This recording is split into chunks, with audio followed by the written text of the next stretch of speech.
Good evening, everyone.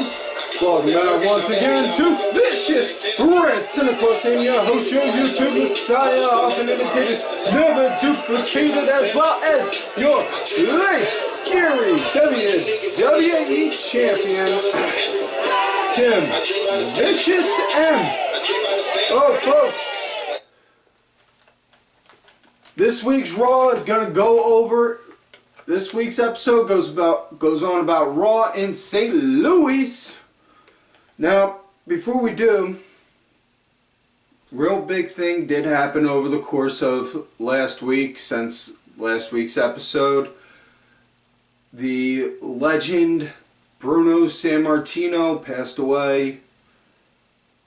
Very sad to hear. He was Pittsburgh guy, I'm Philly guy. Now the Vicious, here in beloved Erie, PA, which is pretty much Pittsburgh's backyard. Bruno, I cannot say I've ever had the honor or the pleasure to meet the man, but he always seemed very nice, very humble. Very sad to hear that he did pass. Truly was a great legend. Definitely will be missed. Other than that, big things that have happened over the course of the week with wrestling, that aside. In other promotions, TNA held a pay-per-view the other night, Redemption, in which case they crowned a newly dubbed Impact Champion, who I'm completely flabbergasted over, frickin' Pentagon Jr. And now I'm just seriously, I normally try not to dig into like the rumor mill or the dirt sheets in regards to like the whole rumors and details about backstage stuff and all, but I seriously am dying to know what the hell kind of deal does Impact have with frickin' Lucha Underground to where they got frickin' Pentagon Jr. as the new Impact Champion, and he's gonna be getting just whoa. But yeah, other than that, really, people bitching and moaning about with the Greatest Rumble coming up in a few days about in Saudi Arabia. There's no women's matches and all that, saying, oh, WWE's given up on the women's movement. Okay, stop right there. One, quit your bitching and whining. Shut your mouth, open your eyes, and open your ears and listen. Number two, come to realize they're not being bought off. It's not like, oh, Saudi Arabia is just giving them a shitload of money, so they're saying, oh, well, okay, forget that. Hey, the country has rules. The sovereign country has rules and laws that are in place. They had to jump through hoops last year to get that match between Sasha and Alexa Bliss. Nothing saying, it cracks me up because as much as people want to go out there and bitch and whine and moan and complain and say, oh, they're burying this person, they're screwing this person, this promotion sucks. If it does so much, why do you give it that much attention? If it's that bad, and you do not like it, why are you giving it that much attention? Honest to God, because I freaking hate watching the local news. Because all they ever do is just talk about, on how a fireman rescued a squirrel out of a tree or the local football teams in high school. So you know what? I don't fucking watch it. You don't hear me bitch and whine about it.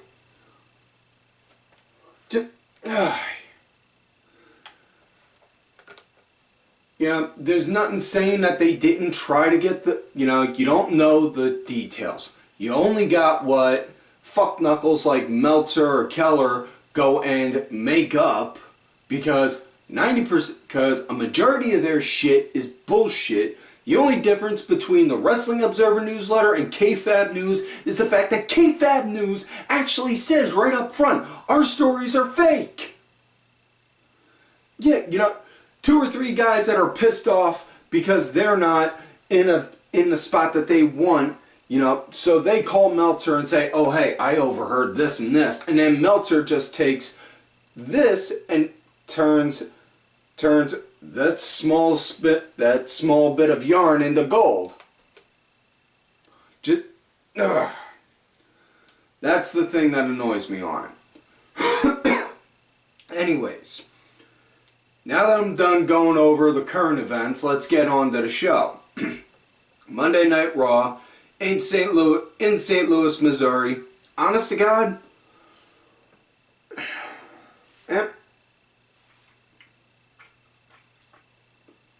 kind of disappointed, because for the Raw that's supposed to follow the whole Superstar shakeup, not a lot of big goings on with it. I mean, didn't really have that big wow factor of, okay, now we got a new roster, let's see what we got, you know? But started out, they did a tribute to Bruno, they did the 10 bells, and then they played a very lovely video package. And I'm not saying that in a sarcastic way like I normally do. I mean it. They played a real nice tribute video for Bruno. Really loved it. And after that, then Brock and Paul Heyman, my savior Paul Heyman, came out, hyped up the match between Brock and Roman in the cage in Saudi Arabia, talking about on how Roman's going to have to come home in pieces because he's going to be beaten, brutalized, victimized, mutilated by the reigning, defending, and forever WWE Universal Champion Brock Lesnar. And then Roman's music comes out, and then he comes out, just stands there, intimidatingly, watching. And then he says, come one way or another, basically to sum it up, one way or another, I'm coming home with that title, and you can believe that. So, and he leaves it at that. So yeah, that was it.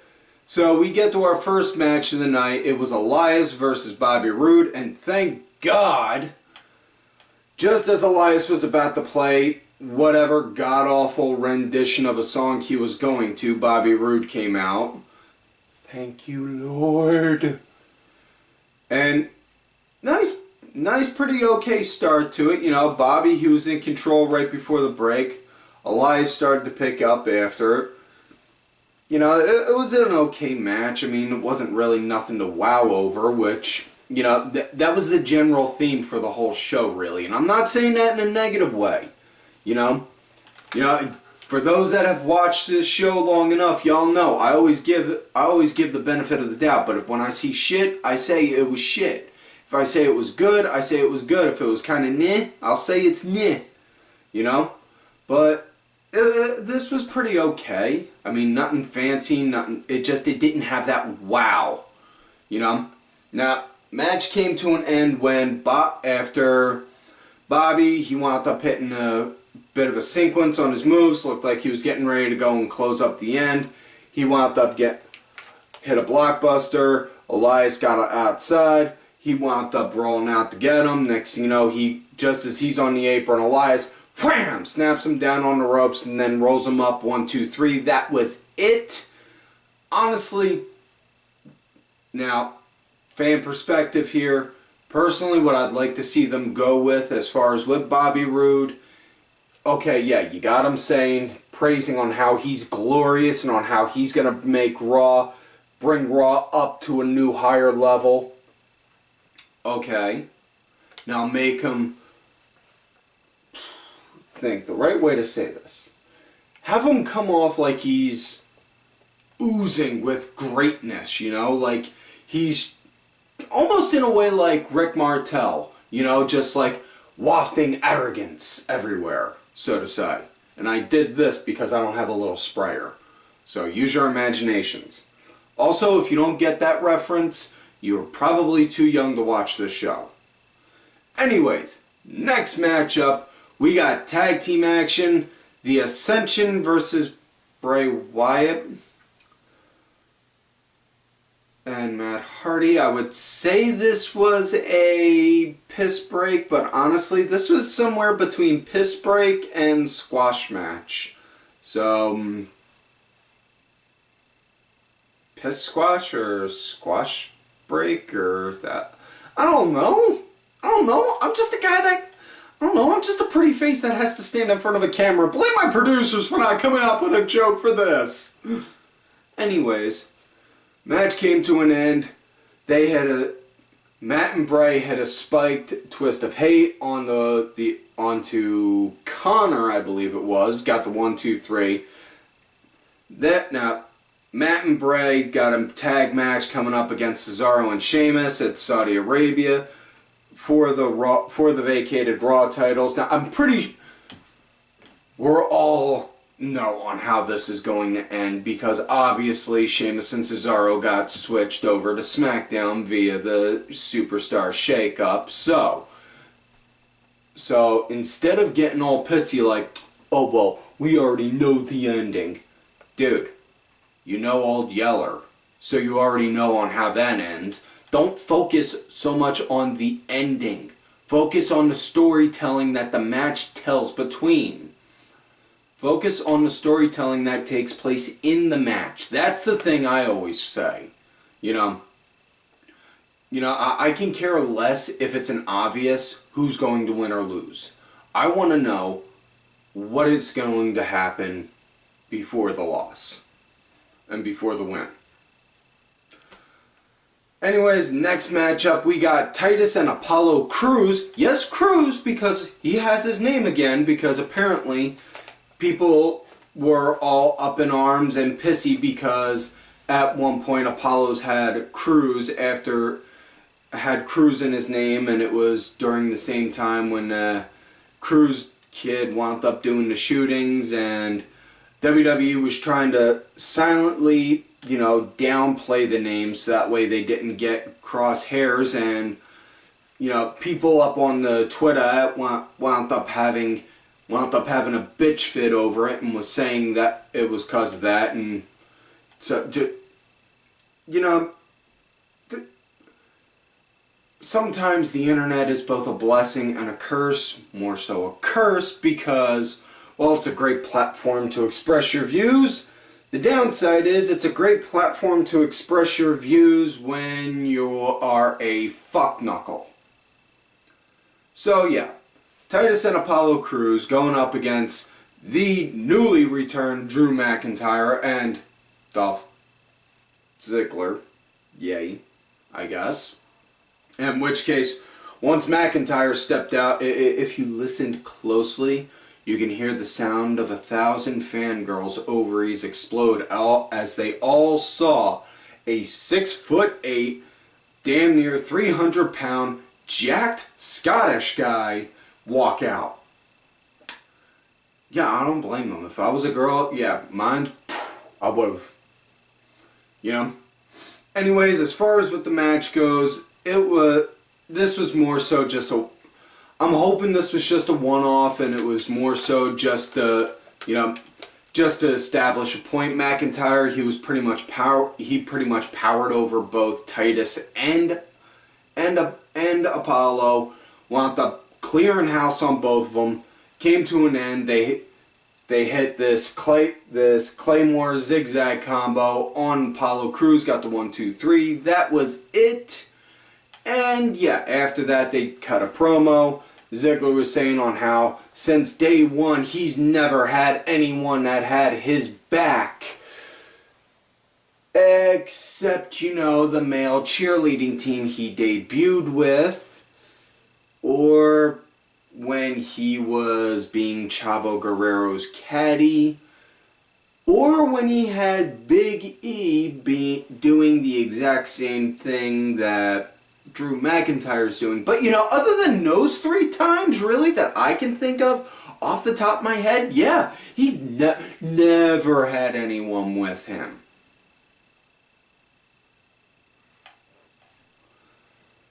But Oh, and don't forget, at one point he also had Vicky Guerrero as, you know, as a valet, you know, being hit to, as well as Jack Swagger as his partner, you know, to, but yeah, other than that, he's never had anyone with him.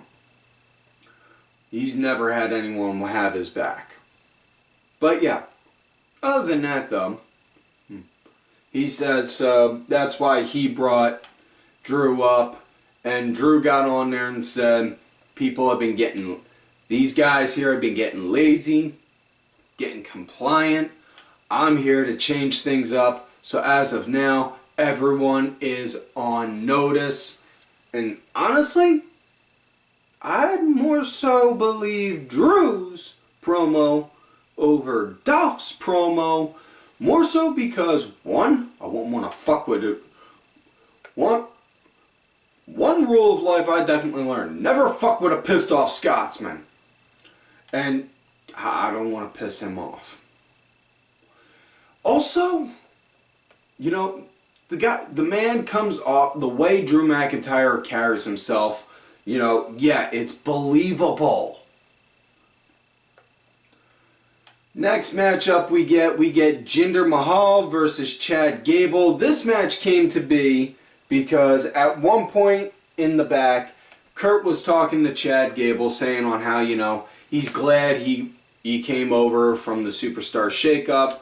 You know, they were talking about Jason Jordan for a bit, which, all seriousness, hope he's doing well, hope he recovers from his neck surgery, hope he comes back soon. The kid's got good talent, but, you know, Kurt was saying, I didn't bring you here to be a tag team guy. I want to see on how you thrive as a single star.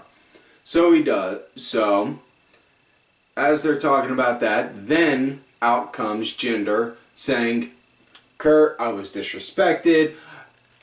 Immediately after I arrived on Raw, I was forced into a match and to defend my United States Championship. This wasn't fair. But it's okay though, because I'll get my title back in Saudi Arabia when I beat Jeff Hardy. In which case, honestly, I could see that match going either way, more so because the Intercontinental title also is on the line in a ladder match between Miz, Joe, Balor, and Seth. And I could see Miz winning that just so that way he's got bragging rights to say, you know, he's got as many Intercontinental title reigns as Chris Jericho. And not only that, Miz can go on saying he did that in record time compared to Jericho. But I'm getting off track. Let me get back on here. Anyways, could see Jinder winning it and then bringing the U.S. title back to Monday Night Raw, where it was originally when the draft first happened. But either way, I could see that going. I could see it going either way with that. But Jinder and Chad, they wind up having a few exchanging of words, which then leads to a match. And just as Chad's walking into the ring, Jinder then attacks him right before the bell, and Jinder is pretty much just clubbing him the entire time. You know, full on in control of the match. Match comes to an end though when, just as he has the Colossus locked in, Chad Gable kicks off of the turnbuckle and does a quick roll-up. Shades of Rowdy Piper and Bret Hart at WrestleMania 1, 2, 3. That was it. Chad Gable snuck a win in. Next matchup, we got tag team action. Kevin Owens, Sami Zayn versus Bobby Lashley and Braun Strowman. And this match came to be because during the Sami and Kevin show, which, by the way, lovely logo. Really hope we get a t-shirt on that soon. And they did an interview. They had a talk show segment. They brought out their guest, Kurt Angle. And then they were talking about on how, you know, Kurt, you know, got to feel bad, you know, having to be overridden because of your because of your poor performance. And, you know, having to support, you basically, you need this job, Kurt, because you have, what, like 5 kids? No, 6. Are you sure? And then Sami Zayn pulling out the reading glasses again. Beautiful, by the way. You know, that's starting to become... I want that to start to become a little trademark gimmick of his during interview segments. And just... while he's doing that, like, hey, see on my notes right here, it says 5. Oh, you forgot about Jason Jordan, though. Much like Kurt did. And then they kept going with that. And they just kept egging Kurt on and on and on. And then Kurt wound up saying, you know, you guys going to have a match tonight. It's going to be a tag team match. You two versus Bobby Lashley and Braun Strowman. And I'm hoping at some point that the bickering between Kevin, Sami, and Kurt leads to a match between them. And, you know, we get to see the greatest tag team of all time again. You know, much like in the shades of Kevin Steen and the late, great El Generico. May he rest in peace. Now, as far as this match goes, honestly, I would say this was really the match of the night. I'm not saying it was like a wow match, but I'm saying out of all the matches that were on the card, this was the best one on the show. Now, right at the start, Lashley, he was leading strong right up until the commercial break. When they came back, Bobby, he was kept back. You know, Owens and Zayn, they were holding them. They kept them boxed in for a bit. And then Lashley wound up getting the eventual hot tag to Braun. When Braun got tagged, he pretty much turned into a human fucking steamroller, cleared house, destroyed everyone. Match came to an end when Bobby Lashley was holding a delayed vertical suplex on Sami Zayn, and then tagged in Braun Strowman, and boom, running power slam 1, 2, 3. That was it on them. One thing did note though, during the show they did mention on commentary, just imagine if these two became a full-time tag team.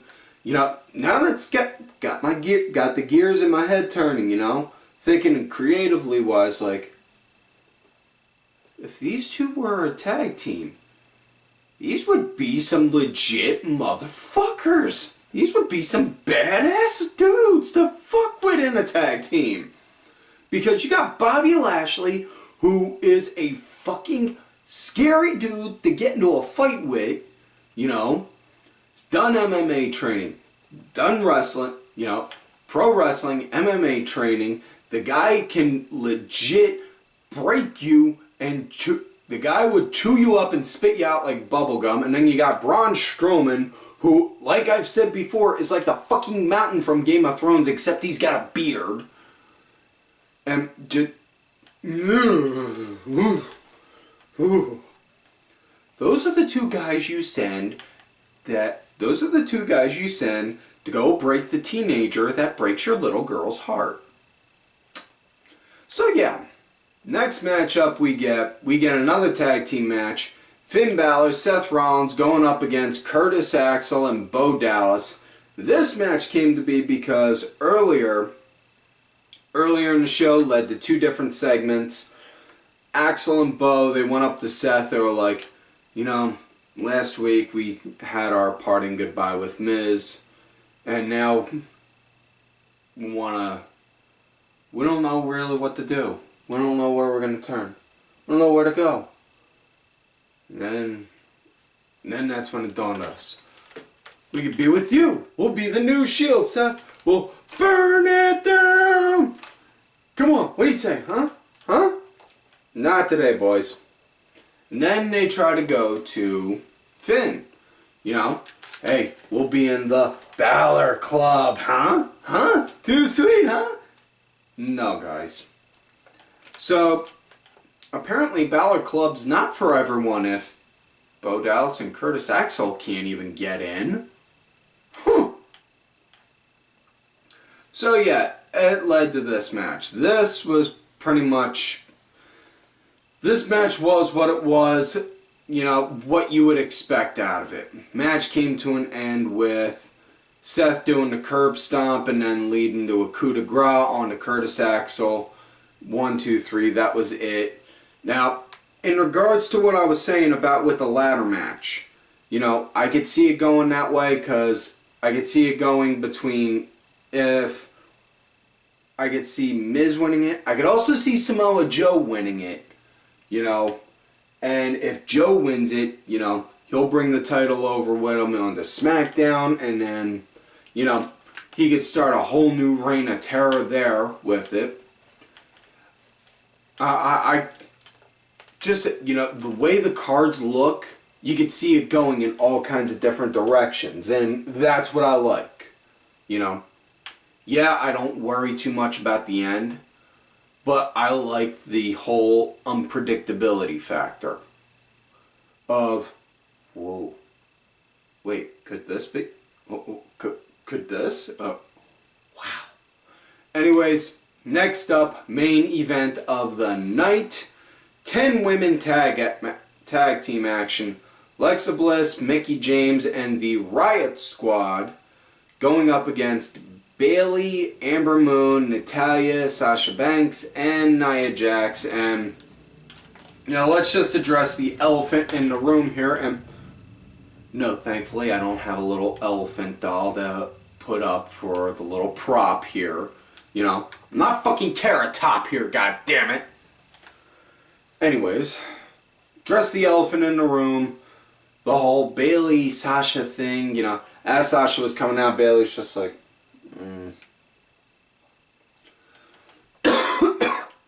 excuse me. That pretty much summed up everyone, and I mean everyone out there that I was talking to that was watching this match, because it was just seriously, you know, kind of done on this whole thing with them, you know. Give the characters a little more, you know. Make the characters develop more, you know. Give me something else, okay. Like, we'll say, with Bayley, yeah, she's starting to grow a bit more of an edge. Have her show it more. Have her develop it more, you know.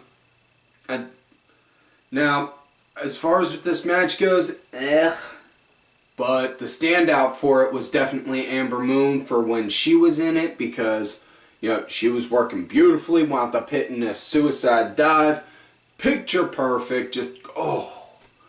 Nia came in, she cleared house, pretty much just decimated Ruby Riott, you know, kind of felt bad on that part. When Natalya was in there, she had Mickie James locked in a sharpshooter for a bit, Sarah Logan hit a chop block on the leg, and then they proceeded to target Natty's leg to the point to where she got tossed out of the ring, and she wound up doing like a Peter Griffin with,